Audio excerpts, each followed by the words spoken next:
नमस्कार, 91.2 FM पर आप सुन रहे हैं उत्तराखंड मुक्त विश्वविद्यालय का कम्युनिटी रेडियो हेलो हल्द्वानी। आओ सीखें मनोविज्ञान श्रृंखला के अंतर्गत मैं भाग्यश्री जोशी पुनः आपके सामने प्रस्तुत हूं लेकर मनोविज्ञान की अगली इकाई प्रक्षेपी प्रविधि। पिछली कक्षा में हमने व्यवहारात्मक उपागम के बारे में जाना था और आज हम जानेंगे प्रक्षेपी प्रविधि के बारे में। किसी भी व्यक्ति के अध्ययन के लिए प्रयोग होने वाली अप्रत्यक्ष मापन की प्रविधि को ही प्रक्षेपी प्रविधि कहा जाता है। इस प्रविधि का सर्वप्रथम प्रयोग गॉल्टन ने शब्द सहचर्य के प्रक्षेपण प्रविधि के रूप में किया था। इसके अतिरिक्त अगर हम बात करें प्रक्षेपण शब्द की, तो प्रक्षेपण शब्द का सर्वप्रथम प्रयोग सिगमंड फ्रॉयड ने 1894 में किया था। उनके अनुसार प्रक्षेपण वह क्रिया है जिसके द्वारा प्रत्येक व्यक्ति अपने अनुभवों को, अपने विचारों को, भावनाओं को, इच्छाओं को, संवेगों को साझा करता है। प्रक्षेपी प्रविधि में व्यक्ति के सम्मुख एक ऐसी उद्दीपक स्थिति प्रस्तुत की जाती है और उसे ऐसा अवसर प्रदान किया जाता है कि वह अपने व्यक्तिगत अनुभवों को, उनसे संबंधित छिपी हुई बातों को वो प्रकट कर सके। इस विधि का संबंध व्यक्ति के अचेतन मन से होता है, उसके अचेतन पक्ष से होता है। इसीलिए ये हम कह सकते हैं कि ये जो विधि है वो व्यक्ति के अचेतन मन का मापन करती है। जैसे सभी विधियों की कुछ ना कुछ विशेषताएं होती हैं, प्रक्षेपी विधि की भी कुछ विशेषताएं हैं। प्रक्षेपी विधि के द्वारा व्यक्ति के बारे में सही जानकारी प्राप्त हो सकती है, क्योंकि उसे अपनी बातों को छिपाने का अवसर नहीं मिलता। उसके अचेतन मन के सारे अंतर्द्वंद, भावनाएं, इच्छाएं सब कुछ बाहर आ जाती है। व्यक्ति अपने दबे हुए विचारों को प्रकट करने में झिझकता नहीं है, इसलिए वो विधि सहायक होती है। अचेतन मन को समझने की सबसे अच्छी प्रविधि मानी जाती है। इसके द्वारा सामान्य के साथ साथ असामान्य दोनों तरीके के व्यक्तियों का मापन किया जाता है। व्यक्ति के व्यक्तित्व का स्पष्ट चित्र इस प्रविधि के द्वारा मापा जा सकता है। और ऐसे ही जैसे कुछ विशेषताएं होती हैं, इस प्रविधि की कुछ सीमाएं भी हैं। सीमाएं अगर आप देखें तो ये जो प्रविधि होती है ये थोड़ी कठिन होती है। इसका जो एडमिनिस्ट्रेशन होता है वो थोड़ा कठिन होता है, इसीलिए इसके संचालन के लिए, इसके एडमिनिस्ट्रेशन के लिए काफी समय लग जाता है। काफी समय लगने के साथ साथ इसके लिए अनुभव वाले और कुशल व्यक्तियों का होना बहुत जरूरी होता है। यदि आप प्रक्षेपी विधि को करने में कुशल हैं, तभी आप इस विधि का उपयोग कुशलतापूर्वक कर सकते हैं और तभी सही परिणाम भी प्राप्त किए जा सकते हैं। इसके अलावा इसकी कुछ सीमाएं और भी हैं, जैसे क्योंकि ये बहुत ज्यादा लंबी प्रविधि होती है, इसको करने में बहुत ज्यादा समय लगता है, तो कभी कभी व्यक्ति को थकान और अरुचि अनुभव होने लगती है। इसके अलावा ये जो प्रविधि होती है ये सामान्य की अपेक्षा असामान्य व्यक्तियों का जो मापन है, व्यक्तित्व का मापन है, वो करने में ज्यादा सहायक होती है। यानी कि जो असामान्य व्यवहार जिनमें होता है उनका मापन ज्यादा अच्छे से करती है सामान्य की अपेक्षा। इसके अंतर्गत कुछ विधियां आती हैं जिनमें सबसे पहला है शब्द सहचर्य परीक्षण। जैसा कि अभी हमने बताया था आपको कि गॉल्टन ने शब्द सहचर्य को प्रक्षेपण प्रविधि के रूप में सबसे पहले इसका निर्माण किया था। तो जो ये शब्द सहचर्य परीक्षण है ये भी सबसे पुरानी प्रविधि है प्रक्षेपी विधि की। इसका निर्माण आप जानते हैं कि जीवशास्त्री गॉल्टन ने किया था और 1879 में किया था। इसमें 75 शब्दों की सूची बना करके उन सूची के शब्दों को प्रयोज्य के सामने रखा जाता है। जैसे इसमें अगर जो प्रयोग करता है वो एक शब्द को बोलता है और उस शब्द को सुनते ही जो प्रयोज्य के मन में शब्द उत्पन्न होता है उसको बोलना पड़ता है। यानी कि मान लीजिए मैंने आपसे बोला बादल, तो बादल को सुनते ही अगर आपके मन में कोई शब्द आ रहा है तो आपको तुरंत उस शब्द को बिना सोचे बोलना पड़ता है।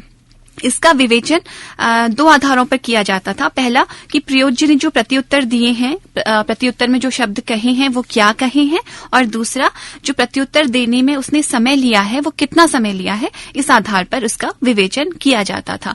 इसके अतिरिक्त जो अन्य विधि है वो है चित्र सहचर्य परीक्षण। इस परीक्षण का निर्माण रोजेनविंग ने 1944 में किया था। इसके द्वारा व्यक्ति के अंदर कुंठा व आक्रामक दशाओं का जो मापन है वो किया जाता है। इसको प्रदर्शित करने के लिए उन्होंने 24 कार्टून जो कार्ड्स थे वो इसमें रखे थे जो कुंठा स्थितियों को प्रदर्शित करते थे, और इस प्रकार से ये प्रयोग को किया जाता था। इसके अलावा वाक्य पूर्ति परीक्षण, इस परीक्षण में कुछ अपूर्ण वाक्य दिए जाते थे जिसके आधार पर जो प्रयोज्य होता था उसे उन वाक्यों की पूर्ति करनी होती थी। ये भी प्रक्षेपी प्रविधि के अंदर आता है। जो सबसे महत्वपूर्ण परीक्षण प्रक्षेपी विधि के अंतर्गत आता है वो है रोशाक का शाही धब्बा परीक्षण। 1921 में स्विस मनोवैज्ञानिक हर्मन रोशाक ने इस परीक्षण का निर्माण किया था। इस परीक्षण में जो आप नाम से समझ सकते हैं, शाही के धब्बे होते थे। तो जो इस परीक्षण का जो मापन होता था ना, मतलब अगर हम इसे कह सकते हैं कि असामान्य व्यवहार के मापन के लिए सबसे ज्यादा उपयोगी प्रविधि ये मानी जाती है, और अभी भी असामान्य व्यवहार के मापन के लिए इसका बहुत व्यापक रूप से प्रयोग किया जाता है। इसके द्वारा जो अचेतन की दमित इच्छाएं हैं, अचेतन की दमित भावनाएं हैं, जिनको व्यक्ति प्रकट नहीं कर पाता, ये उन दमित इच्छाओं व भावनाओं को बाहर निकाल के लाती है। इस परीक्षण में 10 मानकीकृत कार्ड्स होते हैं, जिनमें से 5 जो होते हैं वो काले सफेद तथा 5 विभिन्न रंग के शेड्स वाले कार्ड होते हैं, जिसमें आपको पता है कि शाही के धब्बे बने होते हैं। इसी क्रम में वो कार्ड्स व्यक्ति के सम्मुख प्रस्तुत किए जाते हैं और व्यक्ति को इनके कार्ड्स को देखकर उसके प्रति प्रतिक्रिया करनी होती है।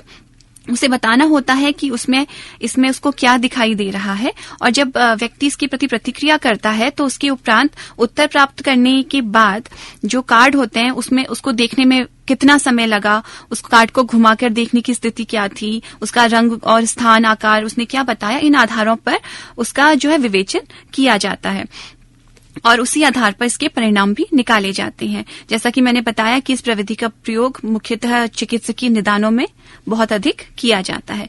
इसके अलावा जो प्रक्षेपी प्रविधि के अंतर्गत जो अन्य विधि आती है वो है प्रसंगात्मक बोध परीक्षण, जिसे हम TAT भी कहते हैं, थीमेटिक एपर्सेप्शन टेस्ट। रोशाक परीक्षण की तरह ही TAT भी व्यक्तित्व का मापन करने की एक बहुत उपयोगी प्रविधि मानी जाती है। इसका निर्माण मरी और मॉर्गन ने 1935 में किया था।